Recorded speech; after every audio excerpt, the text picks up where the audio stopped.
Now let's talk about normal Zeeman effect. And what Zeeman effect is, when we apply an external magnetic field to the atoms, we find that there is splitting of energy levels. And this splitting of energy levels is called as Zeeman effect. And and let's start discussing this normal Zeeman effect. And what we have is that in order to produce this Zeeman effect, the source of light, and this source of light can be a sodium lamp, or it can be a mercury lamp, or it can be a discharge. This lamp is placed between the poles of this powerful electromagnet, and the light coming from the source is examined. It's examined by the means of some spectroscope. So what we use is a spectroscope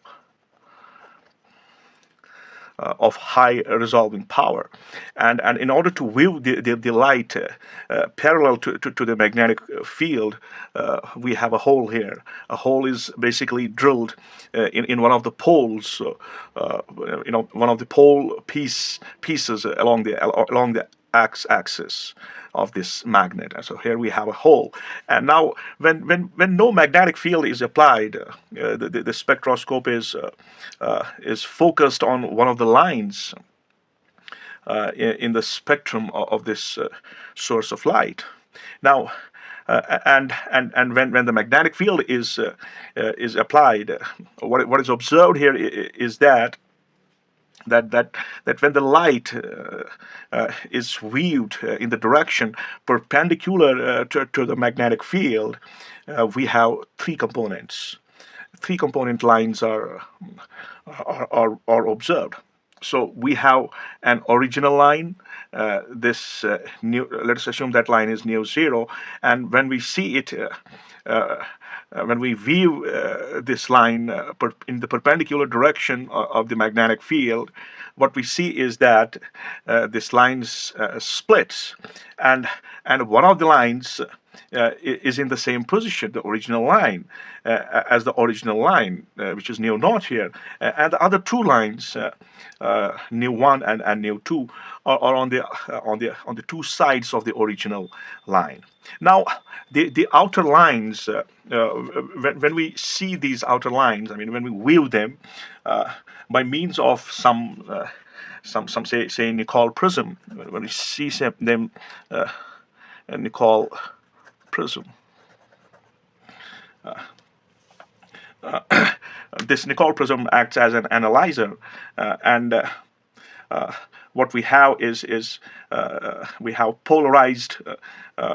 We see these lines polarized at right angle to this undisplaced line.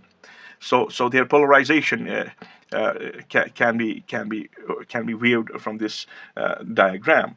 Now, this is what's called as basically transverse Zeeman effect. Transverse Zeeman effect. So the point is quite simple. When we see the line, when the line is viewed in the perpendicular direction to the magnetic field, this original line splits into the three lines, with one line as original line with same intensity, no change in it, and with two additional lines, nu one and nu two.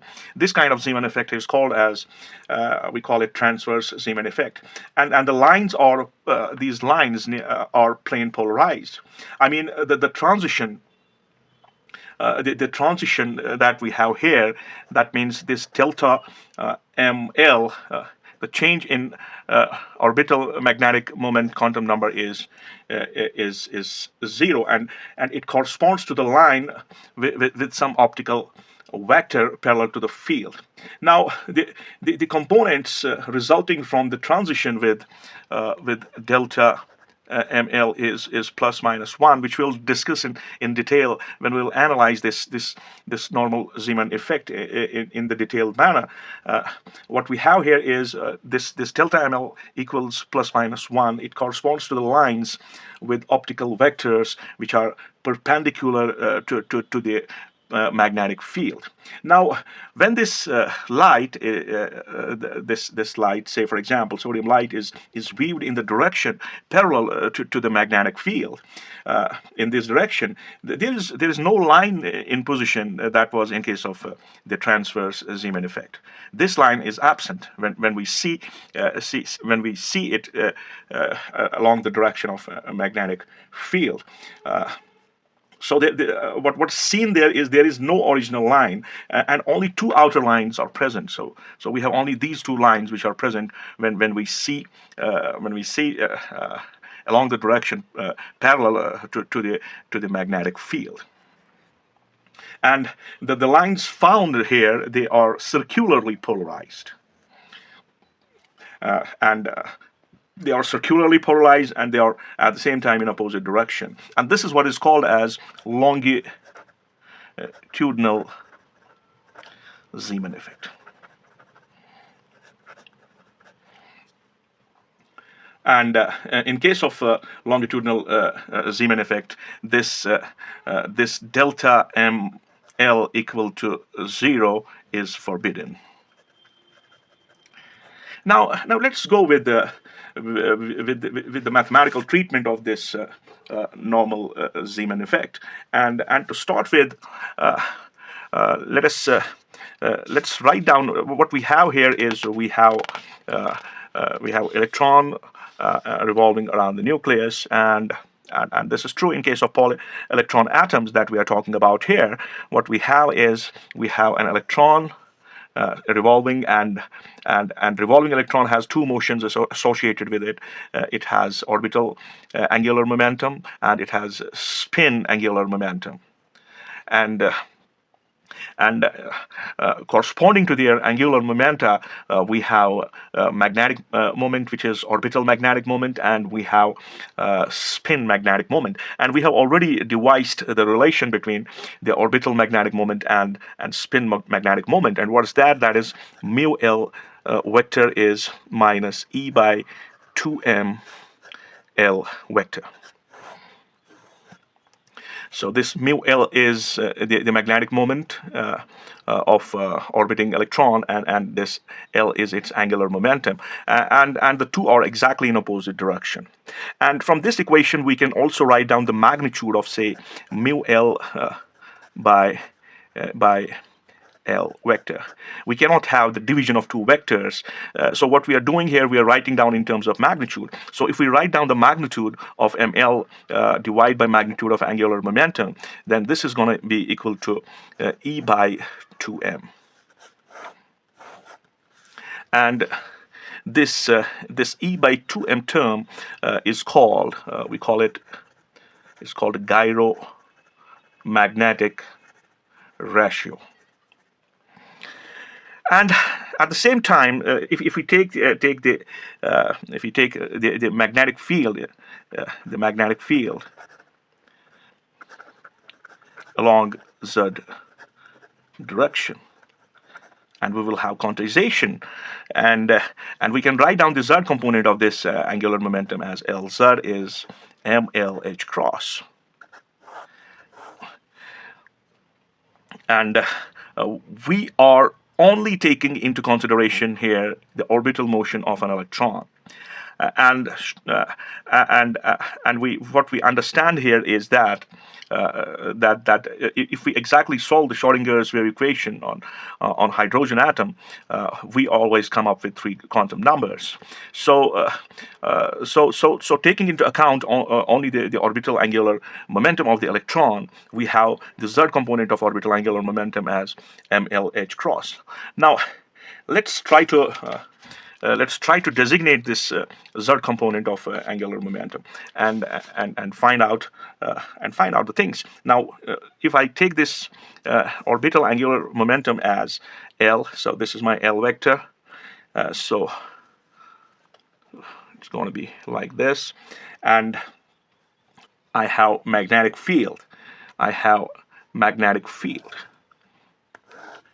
Along z direction. So this is my Bz.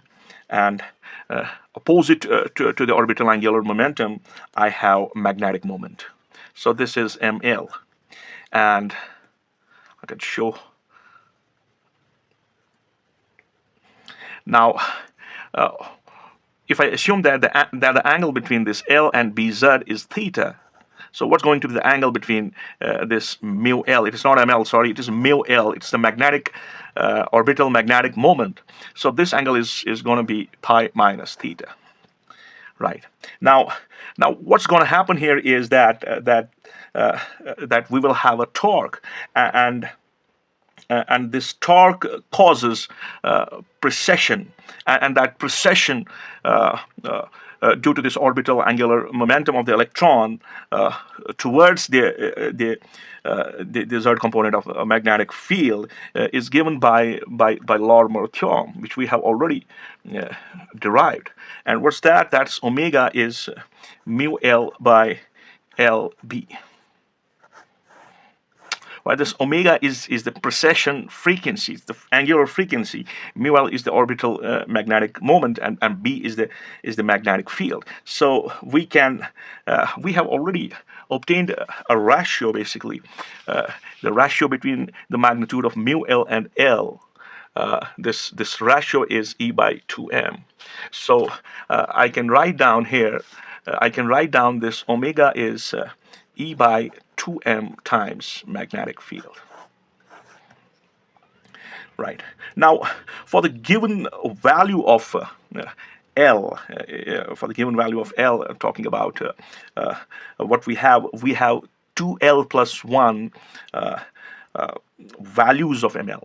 We understand that from the very basics that for the given value of L, what we have ML as 2L plus 1, or we can say from minus L. Every time we add 1 unit to it, and we'll finally reach to plus L. So for this given value of orbital quantum number L, we have 2L plus 1 values, and the interaction energy that's due to this magnetic moment of this electron and the applied magnetic field.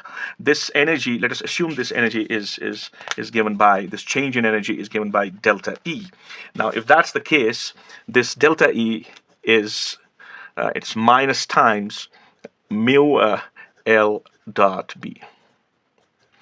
This is delta E.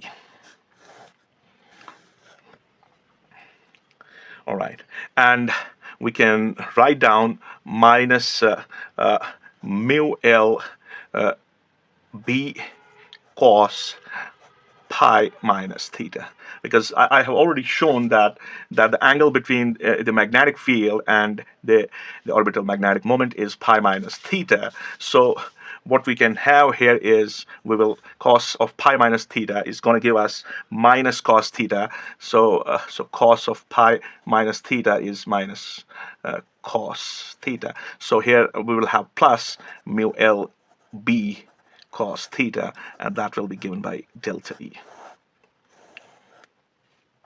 Now this is the measure of the change in energy when an external magnetic field is applied along the z direction of the assumed system. Now at the same time, but what we have is we have already obtained that this mu L by L times B is omega.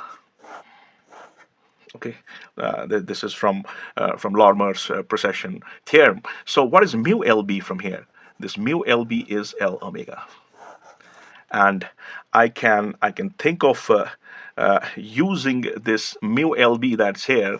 I'll call this 1. I'll call this 2. So substituting second in 1, what am I going to get is delta E is L omega cos theta. Till now it's fine. So I can think of writing this equation as this L cos theta. L cos theta is the component of this orbital angular momentum. So this L cos theta. So it's a component of this orbital angular momentum, and I can replace this I can write down this L cos theta as that component. So what can I write is, I can write this delta E is, it is omega times L cos theta. But what is this L cos theta? This is the Z component of angular momentum. So this delta E is omega L Z. All right. There should be no doubt up to this point. And going back to omega, we already have the relation for this omega. Okay, so we can write down for this, what we will have is E by 2mb, then LZ, because this omega is E by 2mb. Okay, so from this, what am I going to get is, this is equal to this LZ. This LZ is nothing but ml h cross. And this Z component of angular momentum is quantized, and it refers to what's called as space quantization. And we can think of writing this equation as, this is, what is this, delta E. This delta E is going to be E by 2m b. I'll choose capital M for this. Okay, ml h cross, ml h cross, and this ml is basically indicative of the symbol that we have been using the polyelectron atoms here, to keep that thing in mind. So the symbol that I have used here for ml is capital ml, and certainly this ml will have how many values? It will have 2l plus 1 set of values. And this splitting of energy, we have a connection between the change in energy and this magnetic quantum number, and this magnetic quantum number can have 2l plus 1 values, and this is an indication that there is shift in energy, and that shift in energy is quantized, and that's quantized in terms of the values that can be that are associated with ml, and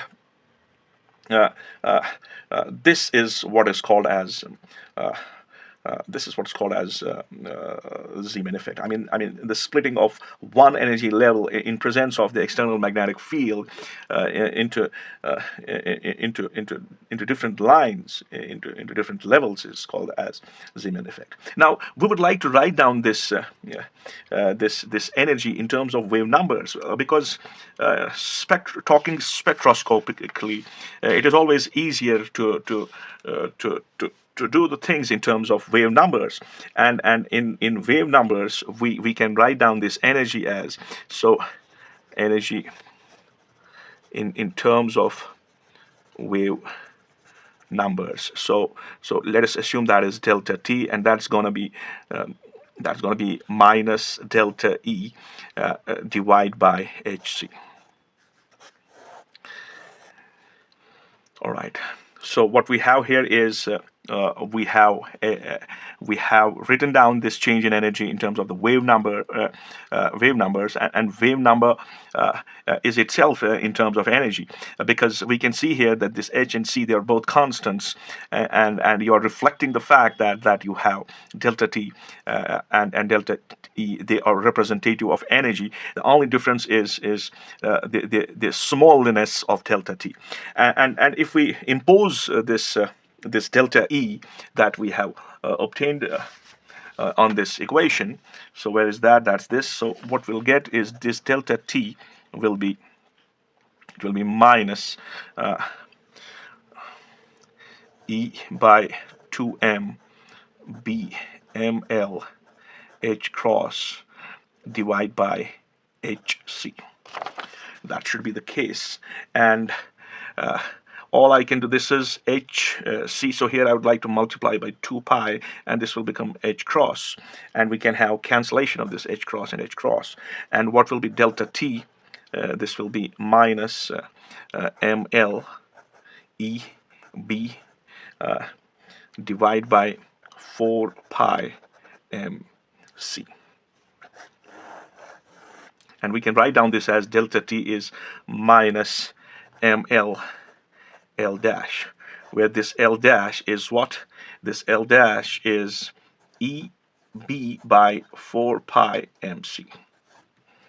And what we have is this delta T is equal to minus mu L and times L dash, and this L dash is EB by 4 pi MC, and this thing is called as Lorentz unit.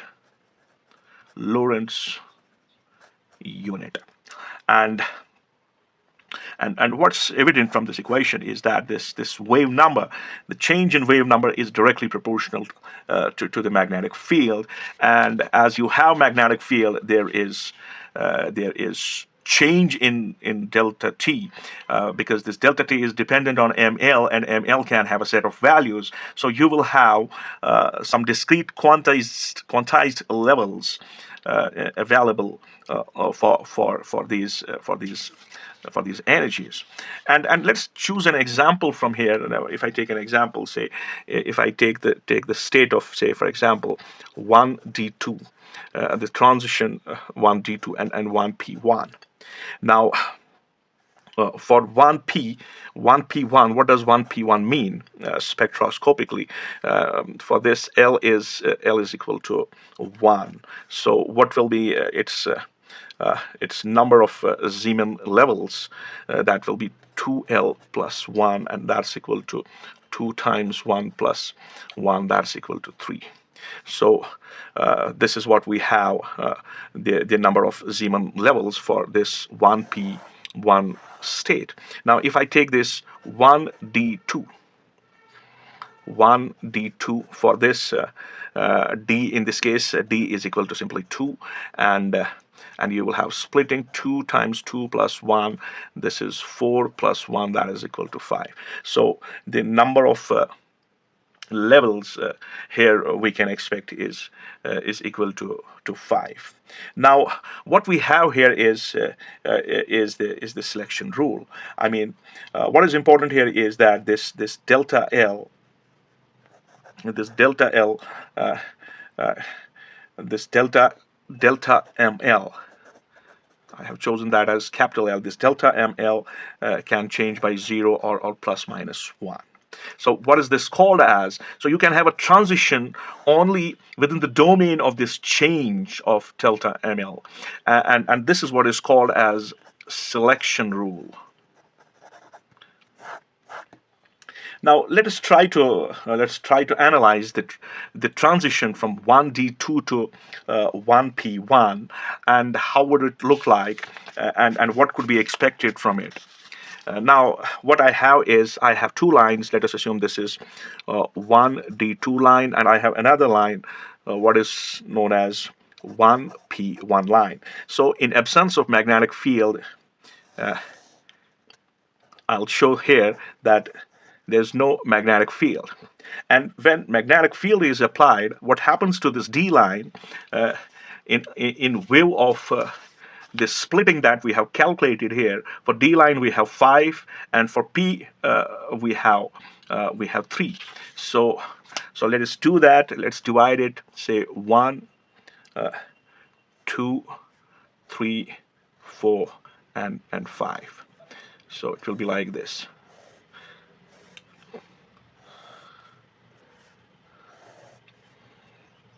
All right.